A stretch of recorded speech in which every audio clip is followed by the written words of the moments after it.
A very good day to all of you children. Today let us discuss about the chapter 3, that is the attainment of Buddhahood.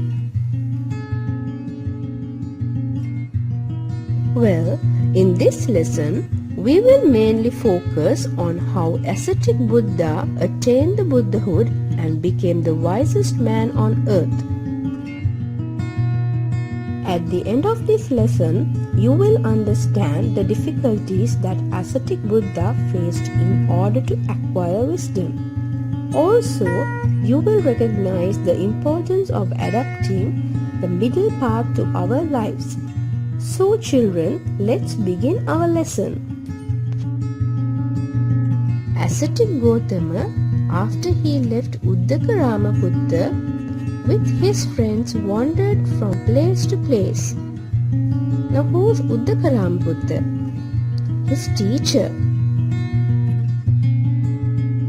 To acquire wisdom, he thought fasting was a good method, and he started taking small amounts of food.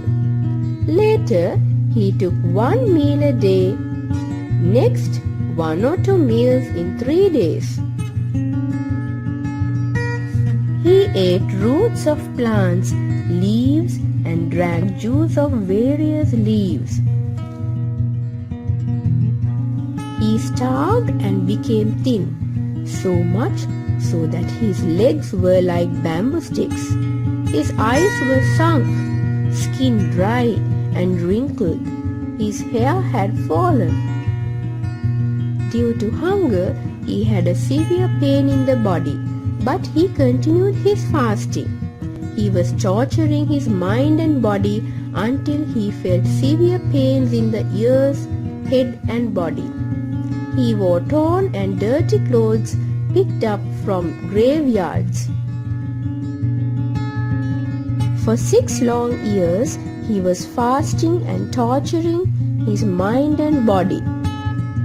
Even though he was suffering, he did not find anything that he expected. Finally, he felt that this was not the way to find wisdom. In a place called Uruvela, he fainted. A shepherd boy who was looking after the goats offered him some milk. He soon began taking more milk and food. His 5 friends were disappointed for stopping the fasting and torturing the body. They left the ascetic Gautama. Now let us discuss the reason why ascetic Gautama decided to stop fasting. Ascetic Gautama's prolonged austerities proved utterly futile. What do you mean by that, children? That means the rigid, lengthy process of fasting was completely useless. They only resulted in exhaustion of his energy. Ascetic Gautama was a prince who was nurtured in a delicate way. In a place called Uruvela, he fainted.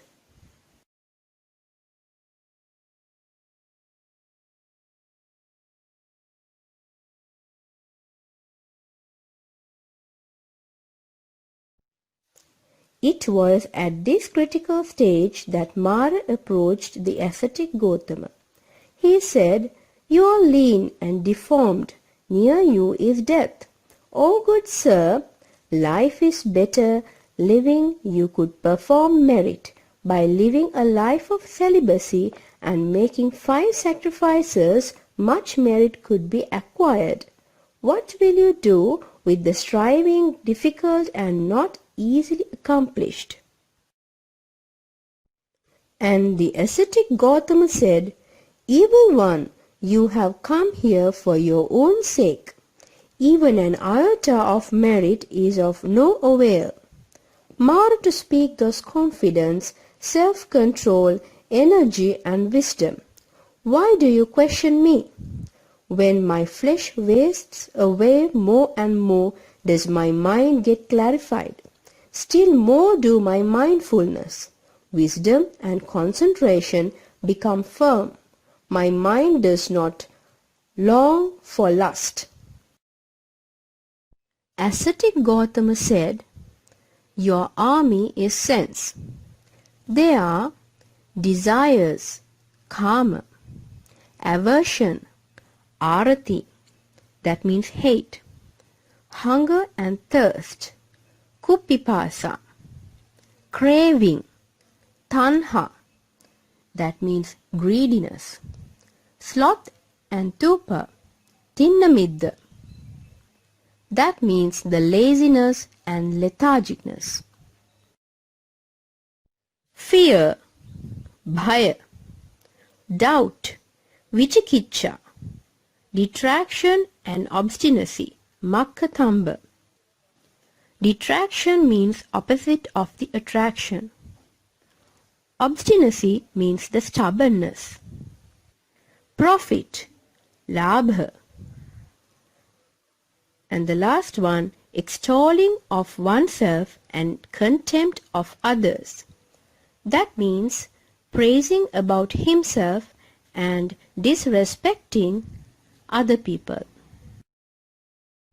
He who overcomes the above senses obtains happiness. Saying this, ascetic Gautama dismissed Mara and made a firm determination to attain his goal, Buddhahood. The ascetic Gautama was now fully convinced through his personal experience of utter futility of self-mortification, abandoning it forever. He adopted an independent course, the Majjhima Patipada, the middle path. Majjhima Patipada, the middle path, means not to go in extremes. That is, not to torture your mind and body, or not to comfort your body too much. That is why ascetic Gautama stopped fasting. He was all alone now, because his 5 friends left him. Then he went to a village called Senani. He used to meditate seated under trees. One day he was meditating under the banyan tree near Neranjana river, and at the time a beautiful lady Sujata came there to fulfill the vow she had made, wishing that she should get a good husband and a son.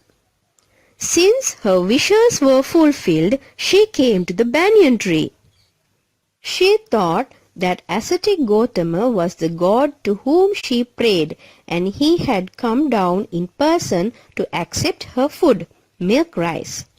After serving milk rice to the bowl, she said, "May you be successful in obtaining your wishes as I have." A shepherd boy who was looking after the goats offered him some milk. He soon began taking more milk and food.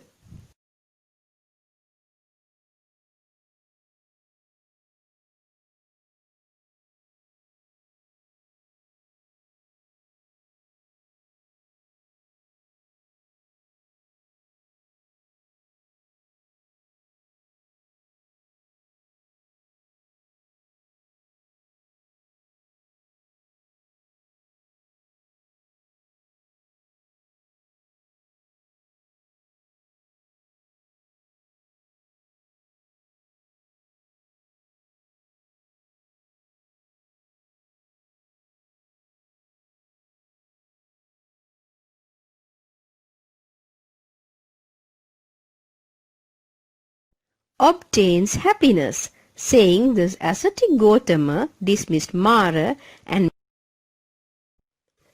the ascetic Gautama said, "Evil one, you have come here for your own sake. Even an iota of merit is of no avail. Mara to speak thus confidence, self-control, energy and wisdom. Why do you question me? When my flesh wastes away more and more, does my mind get clarified?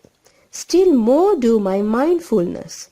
Wisdom and concentration become firm. My mind does not long for lust.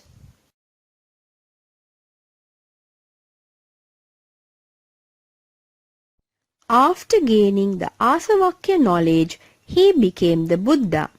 There he became the wisest man on earth. He could answer any question now. He knew how to end sorrow, unhappiness, suffering, old age and death. He found real peace on the Vesak full moon day. He spent 7 weeks here in Gaya. He wanted to preach the new-found knowledge, Dhamma, to the people. But he thought first he should start with his teachers. For 6 long years he was fasting and torturing and Guru Uddaka Ramaputta. But they have passed away.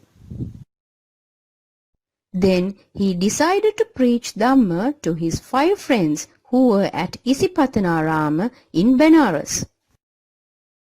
These 5 friends are Kondanya, Baddiya, Vappa, Mahanama, Assaji. Even though these 5 friends left him earlier, he thought they helped me immensely when I was fasting and torturing myself in order to find the truth. So he decided to preach Dhamma he discovered for the first time. That was the Lord Buddha's first Dhamma sermon. And Guru Uddaka Ramaputta.